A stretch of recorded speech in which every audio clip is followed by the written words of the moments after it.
Powder ಸತುವಿನ ಚೂರು ಹಾಕಬೇಕು ಫಸ್ಟಿಗೆ. ಸತುವಿನ ಚೂರು ಸತುವಿನ ಲೋ ಹಾಗೆ ಲೋ ಹಾಗೆ ಈಗ ಚೆನ್ನಾಗಿ ನಾನು ಹೊರ ಹೋಗೋಣ. ಹೊರ ಬಂತ ನೋಡಬೇಡಿ ಚೆಕ್ ಮಾಡ್ಬ.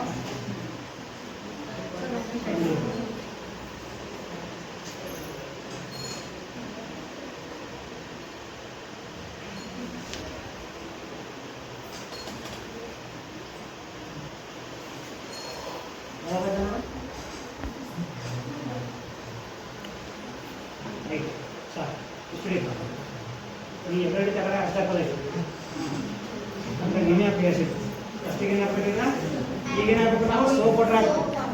ಏನಾಗ್ತದೆ ಈಗ ಸೋಪ್ ವಾಟರ್ ಹಾಕ್ಬೇಕು. ಈ ಕಡೆ ಹಾಕ್ಬೇಕು ಸೋಪ್ ಹಿಂಗೆ ಮಾಡ್ಬೇಕಲ್ಲ ಸೋಪ್ ವಾಟರ್ನ ಹಾಕಬೇಕು. ಅದು ಹಾಕಿ ಪ್ರೆಸ್ ಮಾಡಿ ಹೊರಗೆ ಬರುತ್ತೆ.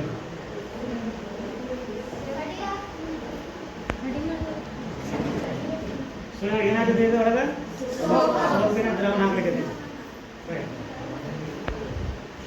ಜೋರು ಕಸಲು ಹೊರಗೆ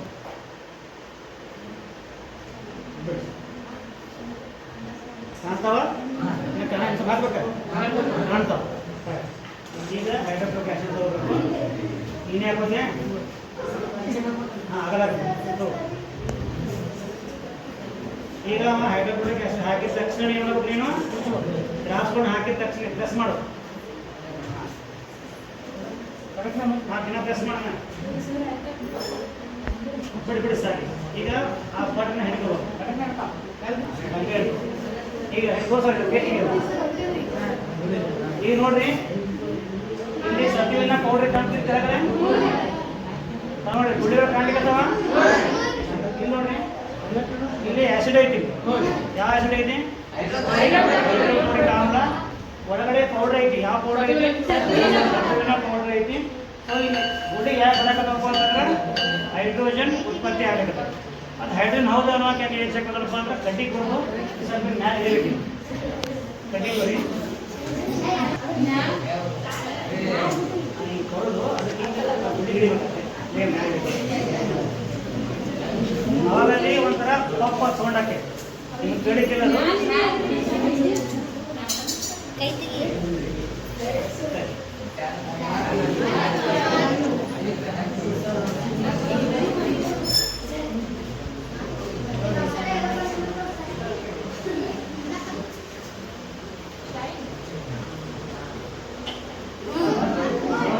ಹಾಂ ರೀ ಪಾಪ್ ಹಾಂ ರೀ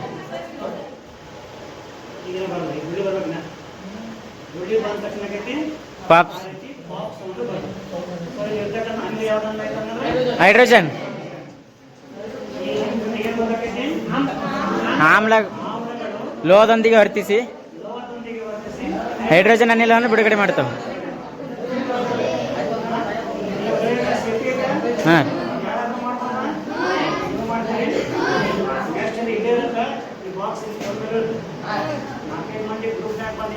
ನೀವೇ ಸ್ವಂತ ಪ್ರಯೋಗವನ್ನು ಮಾಡಿ ಪರೀಕ್ಷೆ ಮಾಡಬೇಕು. ಮಾಡ್ತೀನಿ ಒಟ್ಟು ಏನಪ್ಪ ಅಂದ್ರೆ ಆಮ್ಲಗಳು ಏನು ಮಾಡ್ತಾವ ಲೋಹಗಳೊಂದಿಗೆ ವರ್ತಿಸಿ ಹೈಡ್ರೋಜನ್ ಅನಿಲವನ್ನು ಬಿಡುಗಡೆ